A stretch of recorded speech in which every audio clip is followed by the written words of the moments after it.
get off, get off, get off, get away. I need to go, okay, you're here. How can I take care of myself while this is here?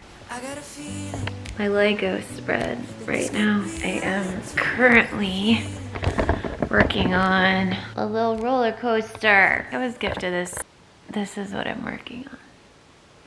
So cute, right? I'm on page 62 and there's 2 books and I'm not even halfway through this book. I've been doing a lot because my anxiety has been really kicking in. I had a therapy appointment this morning. I just have been in a really bad place with the traumatic thing that happened to me. I think it's been about 3 weeks now. It's just hard. I feel like I'm with, my mom was taking me to an appointment and I said I felt like I was with her, but I wasn't with her. I knew I was having conversation. I knew I was with her, but that's been happening to me a lot lately. And he kind of described it as dissociation. Did not realize that that's what this was. I just keep reliving what happened to me, and there's some hard things that are going to happen because of what happened. It's just been overwhelmingly hard to just exist. I spent most of the weekend in bed.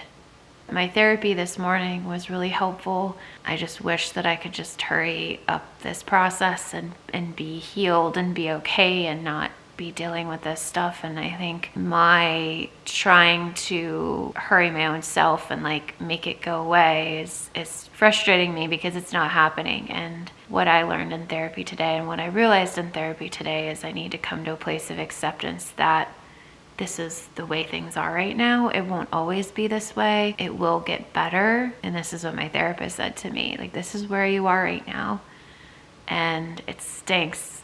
I think hearing that time heals stinks, but I also know from my own experience that it's true. Time does heal, but when you're being affected in such a negative way by something, you don't want to be told that. Whatever it is, it takes time. And I think realizing that I need to accept that this is instead of treating this like what's happening to me right now, my body's reaction to it, instead of treating it like get off, get off, get off, get away, I need to go, okay, you're here. How can I take care of myself while this is here? How can I help myself? I'm working on trying to focus on being present, being connected to the moment, doing a lot of grounding things, trying to be aware of senses, that type of thing. I talked before about resource tapping that I've learned, doing mindfulness type of things, and things that remind myself that I am safe, that I'm not where these flashbacks take me. My therapist said that is my brain trying to make sense of what happened, reminding myself that I'm not there.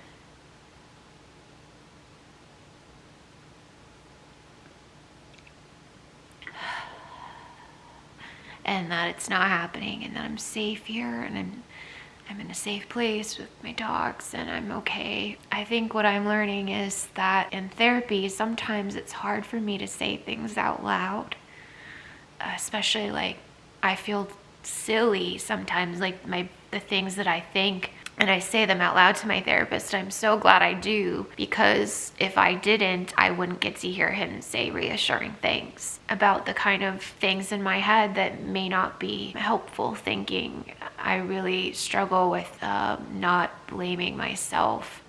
And he makes the good point. He was like, what if, somebody close to you, your friend, your sibling said this to you, that this happened to them? Would you blame them? And I was like, of course not. That's ridiculous. I wouldn't say to them the things that I say to myself about what happened. The reason that I'm talking about this is because anything else I share, I know that I'm not alone. And talking about it helps me to process through it and to keep moving forward. I know from people wiser than me,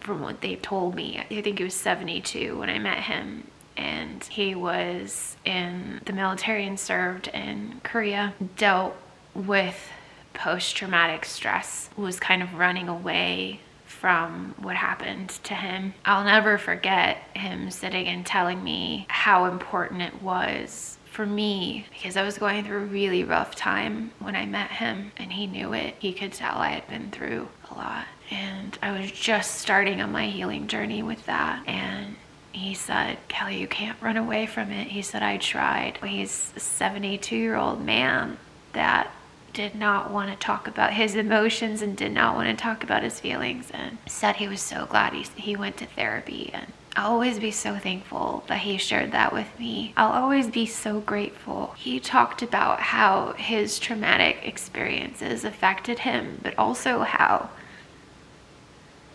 he persevered, and even when he made decisions that, like, trying to sweep everything under the rug, that he at some point was able, got to this place where he couldn't sweep it under the rug anymore and realized he had to face it. The only way is through. And I'll just be forever grateful that he shared his story and his process with me. It's one of the reasons that I want to share my story and my process, because I know that bad things happen to people all the time. I still am in shock at what happened to me. I think when something happens to you, you just think, you really truly don't. It's hard to believe. My reaction to things is to talk about them. My reaction to things is to try to figure it out. My initial reaction was to try to ignore it. My very initial reaction to what happened was to not think about it. And then it started affecting me. And so I had to start talking about it, because I didn't feel like I could keep it inside. But I know that a lot of people do keep it inside. And I know a lot of times when things happen to people, we blame ourselves, or we second guess the situation, or wonder if it merits thinking about or working through, because it'd be so much easier to sweep it under the rug. Whatever stage you're at, if you're going through this, whether you're still sweeping it under the rug, or you're running away, or you're deciding to lift that rug up and deal with it, or you're dealing with it, you have dealt with it, wherever you are, just know it's okay. There's no judgment here.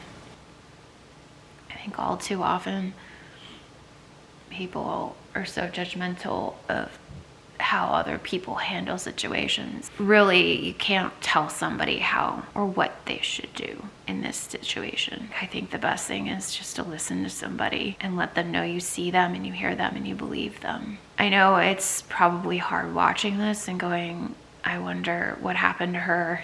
But I think that what happened to me is not the point. The point is that something did, and I'm having to cope with it. And if I ever feel safe or comfortable to talk about it, I will. But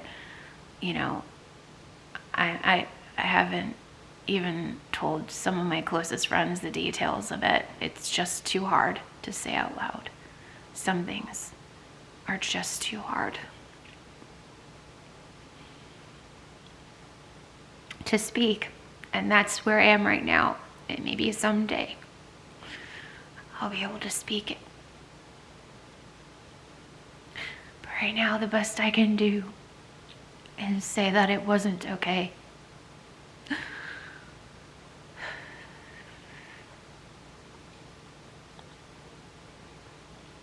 I will get through.